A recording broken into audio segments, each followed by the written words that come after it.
What's up, guys? Welcome to episode 7 of the Brotherhood podcast. As always, just appreciate the support we've been getting for you guys. We're just starting this off. Subscribe just as we're putting out new interviews or new content, and then share it. And I think one of the best examples, at least of sharing, is we had about 110 plus men show up at the August breakfast, where we had Tyler come in and speak to a topic that just isn't talked about enough. But 110 guys showed up on a Friday morning. And I think that just speaks to just guys just inviting other men to come out and just be better. And honestly, just to wage war, just wage war directly on pornography and the way in this destructive nature.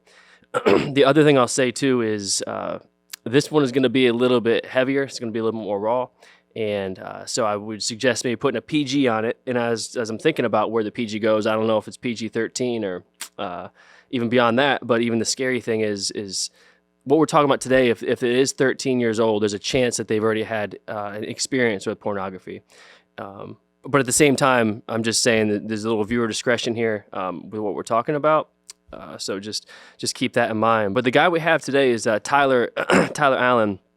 And I'll say he's played a heck of a role in my life. Honestly, just helping me be a better husband and father. And I guess maybe the bar is set pretty low too, so that helps with him. But it means the world to me. And what you did on Friday, and what you talked about in rural pornography, man, is it's awesome. And that's just strength, man. And that takes courage, and that takes all the things. And you did it, and you killed it. And so we're gonna follow up. So if you don't mind, man, tell the people a little bit who you are, and then give maybe a brief overview of what you talked about on Friday. The feeling is mutual because you've been as influential in my life as I think I might have been in yours. I don't know. But yeah, I talked on Friday. I grew up right here in Winterville, and I got 2 older brothers. I got one that's 8 years older than me and one that's 5 years. So being the third child, I kind of got away with a little bit more than they probably did. But when I was 8, I had a 16-year-old and a 13-year-old, and it was the first time I experienced pornography. I watched the video. My brothers aren't bad guys, but when you're 16 and 13, you're thinking about certain things, and so I just experienced it at a very early age, and that set me on a path. The way I felt about women and the way I looked at relationships with women was not godly, to say the least. And that I worked through that up through high school. Then I went off to NC State. And when I got up there was this thing called high-speed internet. Before I was living in rural Winterville, watching a VHS tape, which was weird because you had to watch the tape and then you had to rewind it back to make sure, so you didn't get caught. And, those older ones of you might know what I'm talking about. But then I got to where there was high-speed internet, and it took it to a whole nother level because I was free then. I was out of my parents' house. I was in college. I had my dorm room and then high-speed internet. So I could be alone. I could stay up till, all hours of the night. I had freedom, so I could skip class and watch. And it turned into a true addiction. I was skipping class.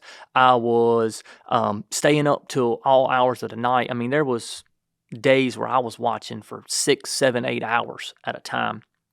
Then I graduated from state, and I came back to Greenville. Met my wife. We ended up getting married.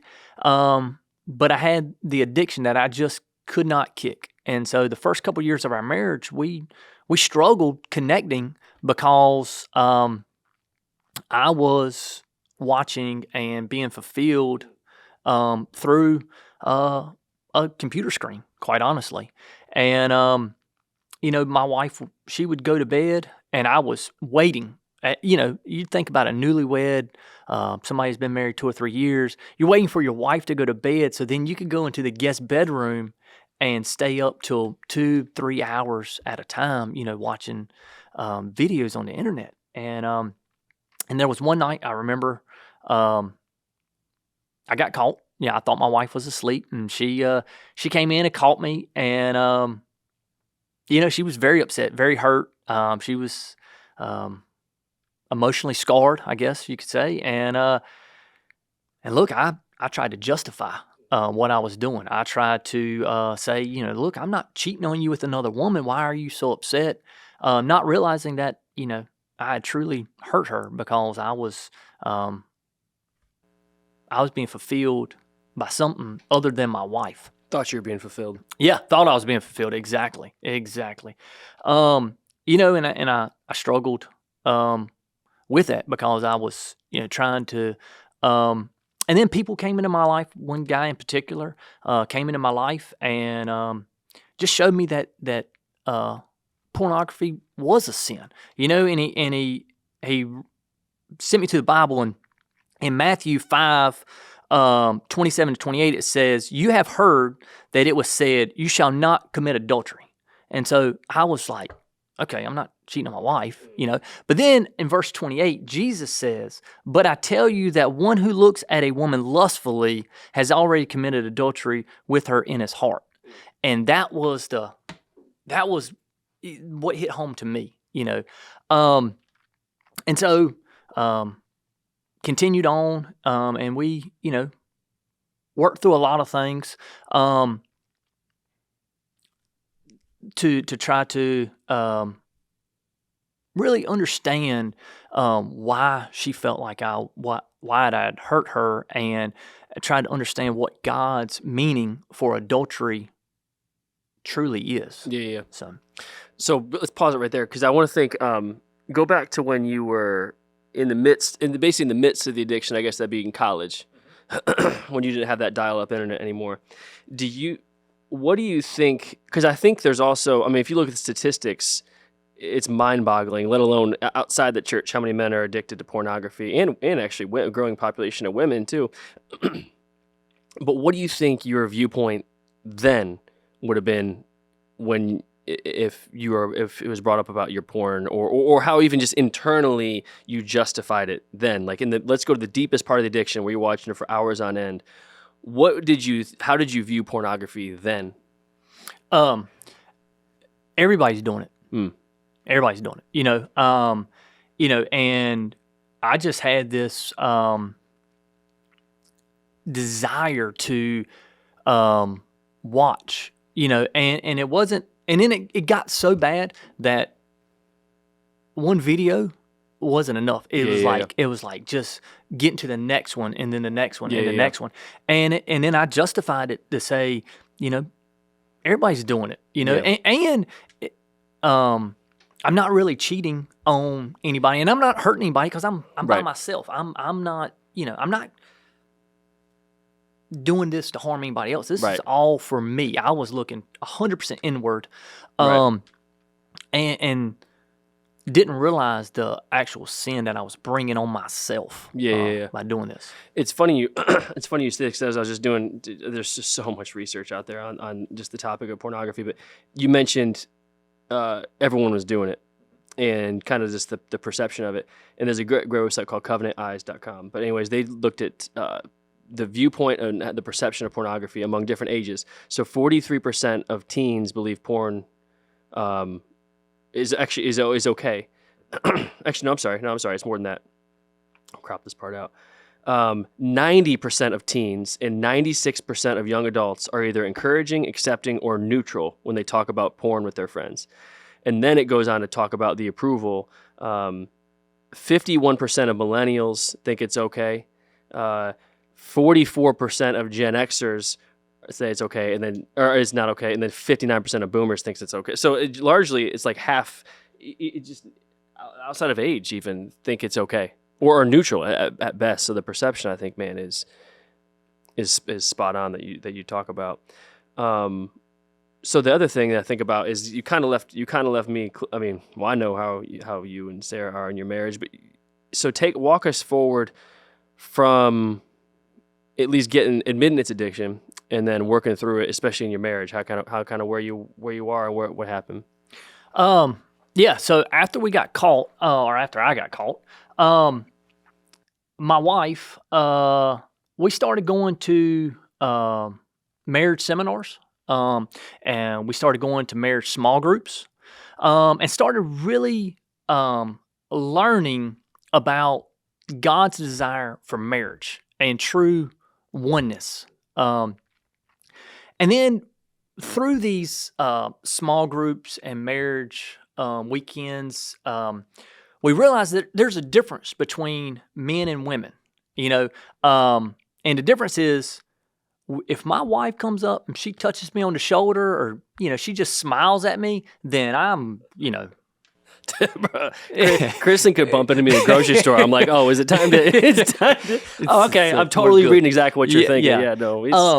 And my wife, she doesn't work like that. And all kinds of research has been done to show that men are very visual stimulated, very, where women, they need to connect emotionally. And so, my wife understood what my needs were, and then I also learned what her needs were, and so then we could ultimately have what God designed for us. Now, I say all of that to let you know that, we're not a perfect married couple. There's still struggles, right. And there's times where we don't always connect, and I'm not the husband I need to be, and she's pretty much always the wife she needs to be, but I struggle more than she does. Play it safe, son. Keep her between the lines, or we're doing this, man. So to me, it's like when I think, because I've heard other men justify it, Christian or not Christian, they're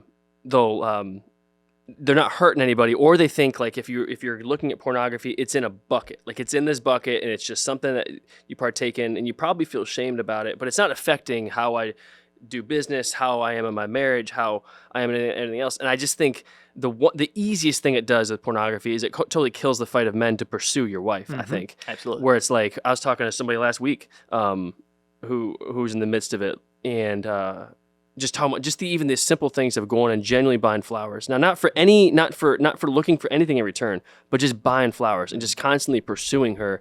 And I feel like when you're in that midst of that addiction, you literally are you've lost that fight. You've lost that edge.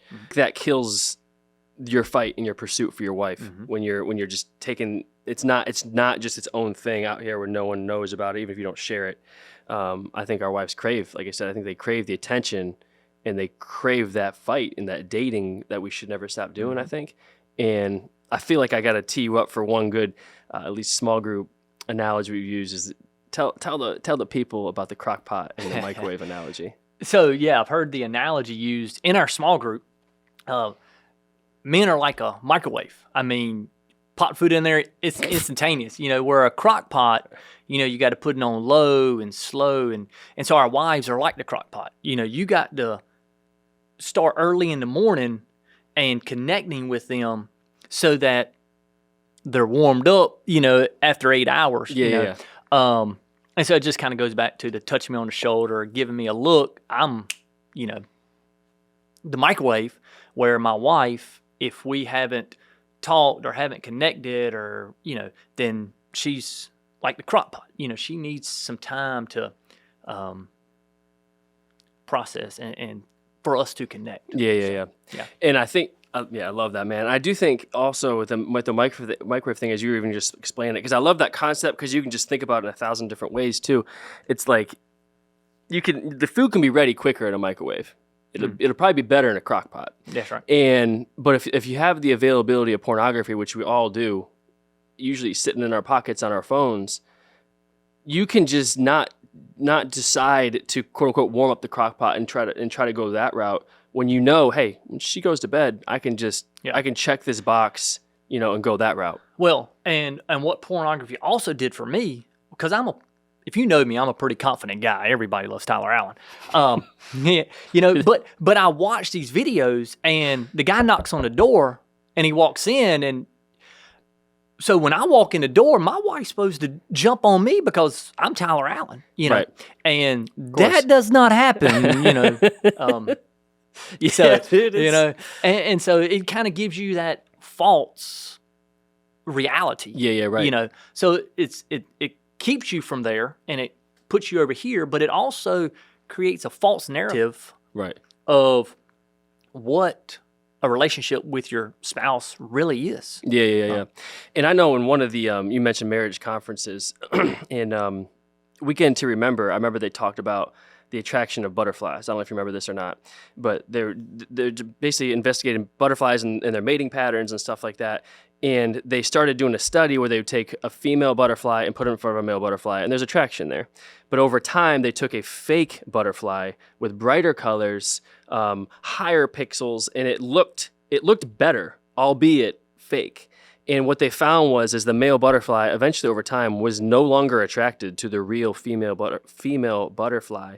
It pursued this fake avenue, and I think that just speaks to, especially for men, where I've heard excuses of, well, I can have a different girl every night, or I'm just not attracted to my wife like I used to be, and there's a reason for that. I think it's when you're inundated with this fakeness and this thing that just isn't real, but your brain is telling you this is very real. Everything else, your brain just doesn't know what to do with it. And I think, like I said, I just think our wives are craving for that attention, and honestly, craving for that physical intimacy. I just think, like you said, the route of getting there is a little different, And so one thing I was going to think about too is, as we take before we hinge it in a different direction, is what do you think are some of the key strategies or key things to do to fight the war, man? Once you've admitted it's an issue and it's an addiction and it's a problem, what for you are the key things to fight it? I think we need to put safeguards on our devices, first and foremost, and that helps to deter, But the best thing that ever happened to me in my marriage was for my wife to catch me, because I was never going to come clean on my own. But the reality is, my wife was hurt for a split second, but the reality is it sparked a lot of really good conversations, and my wife and I continue to have those conversations now. Hey, are you struggling now with this? Or when are the times where you're struggling? And my wife and I talk about this because I'm a guy and I struggle with this, and and it just builds a better bond between us.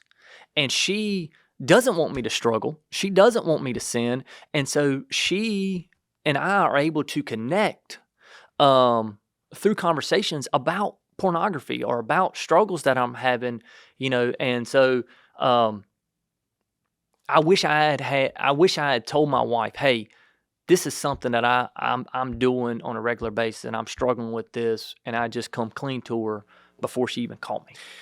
Yeah, I think there's probably a lot of guys who are thinking like, man, there ain't no chance I'm going to talk to my wife about that. And I do, while I'm understanding of that, I do also think me personally, I think I also take it one step further, and this is why I think brotherhood is so important, is if you're in that place where you don't feel comfortable with bringing it up to your wife yet, you gotta take the beast out in the open and slay it at some point. And I think that's where you find a brother, man. Yeah, absolutely. And because if someone tells you that they don't relate to another guy, then they're lying. Yep. And I think just having somebody else to go to an accountability partner or whatever, however you want to coin it, I think you got to do that today. It's just, I think porn is one of those things where it's different than I think cocaine addictions, is different than I think alcohol addictions, because I think, and statistically it's shown that it's harder to recover fully from porn, because cocaine, it's a substance, you can flush it out of your body, you can not go to those bad places, or disconnect from those old acquaintances or whatever, whereas porn is always just a couple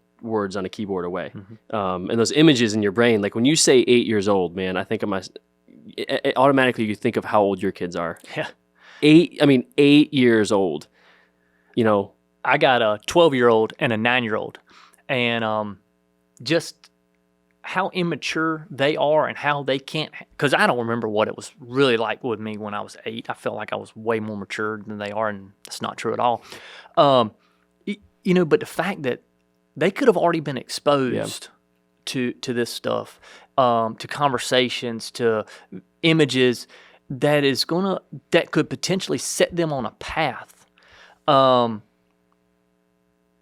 is something that I've struggled with, because I want to go have a conversation with them about this and what it really did to me at such a young age, and how And there's a lot of really good resources. I've talked about the marriage resources, but there's a lot of dad-son resources out there.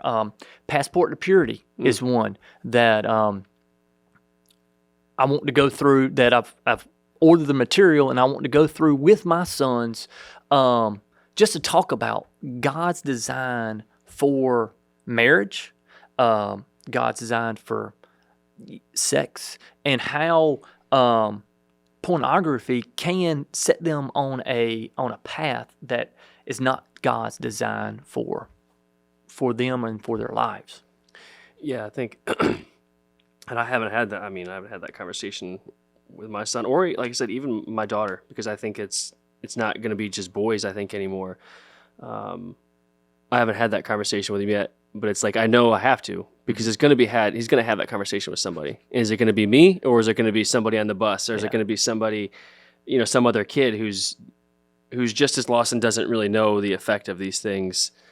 And I haven't had it, and I think it's certainly uncomfortable, but like I said, I think we'd all be, and part of me is even ignorant, sitting here thinking like, no, he hadn't seen anything yet. But I think that's just the awkwardness of me and not wanting to address the situation. Because again, I go back to 8 years old, man. 8 years old, and that was in the, you're old too, so that's probably like in the 60s, man. Like 8 years old then is probably the equivalent of like almost 6 or 7 now, as far as how technology and how everything is easy accessible. So yeah.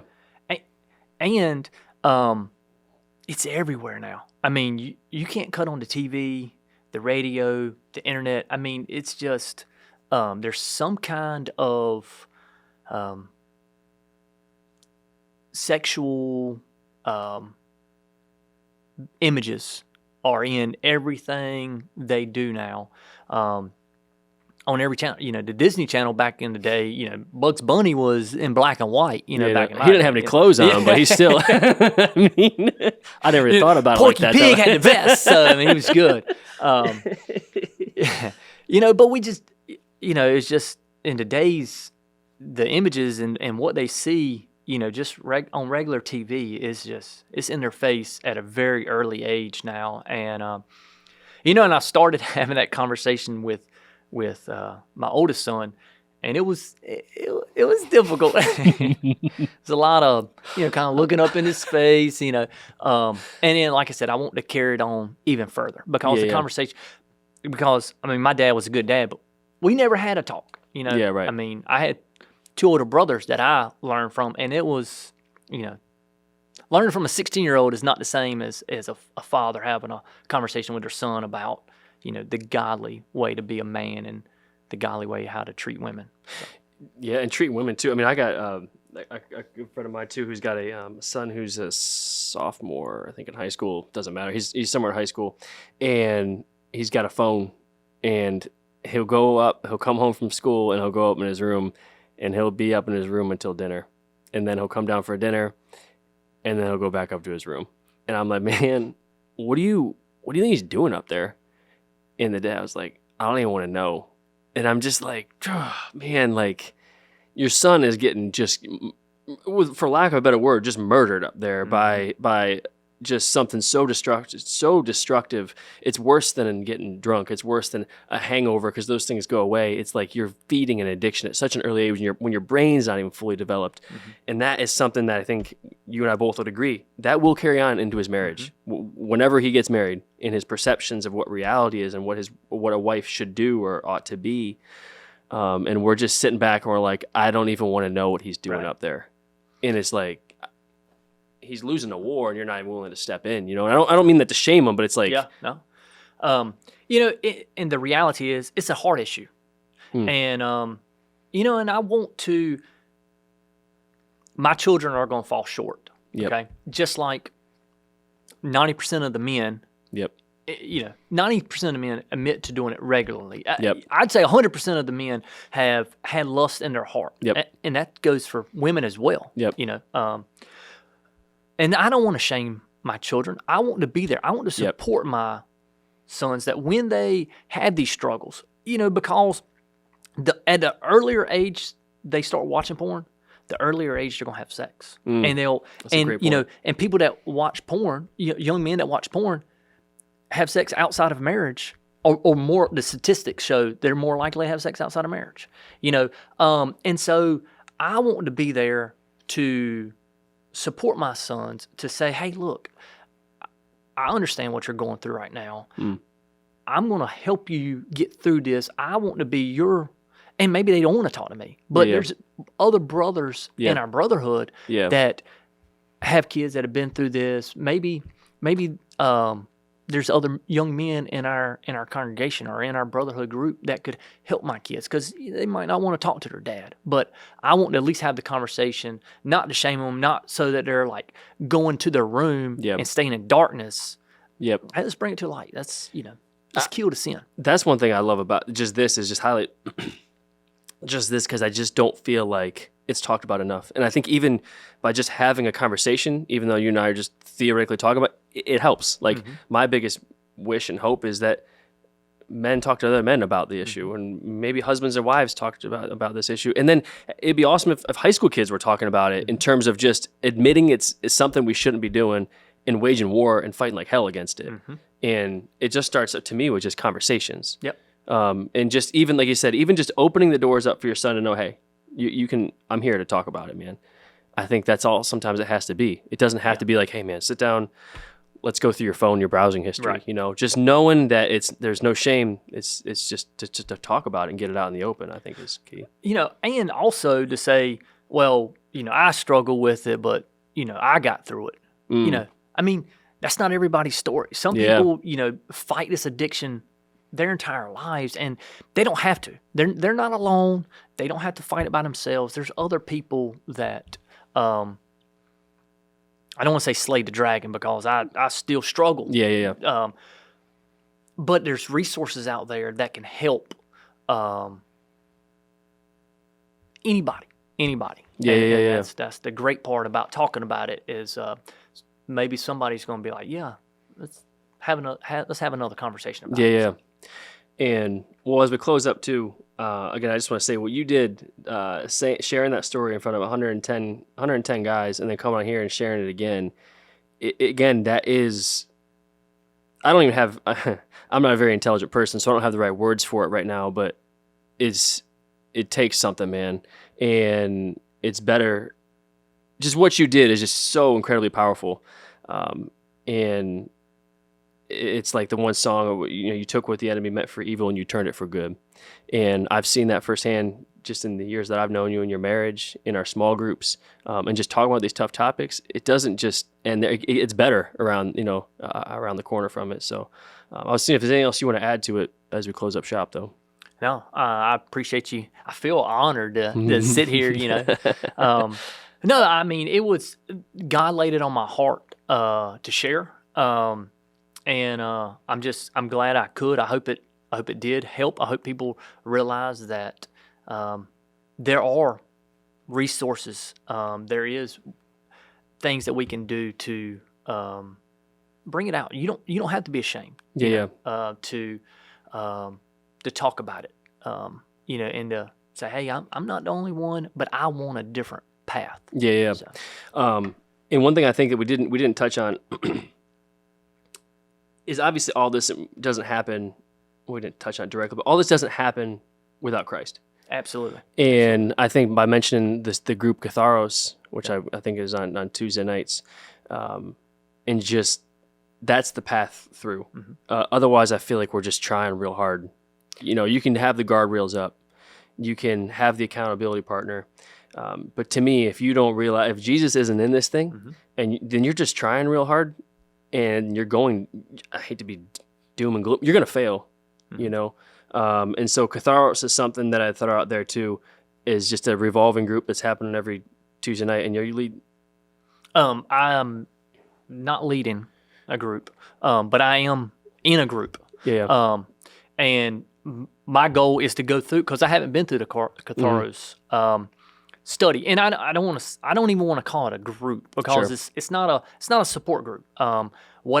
It's a change of the heart. It is, it's inviting Christ in, admitting that I have a problem, and having a true heart change, because that's really the only way to, because I can't do it on my own. Yep. You know, I can't.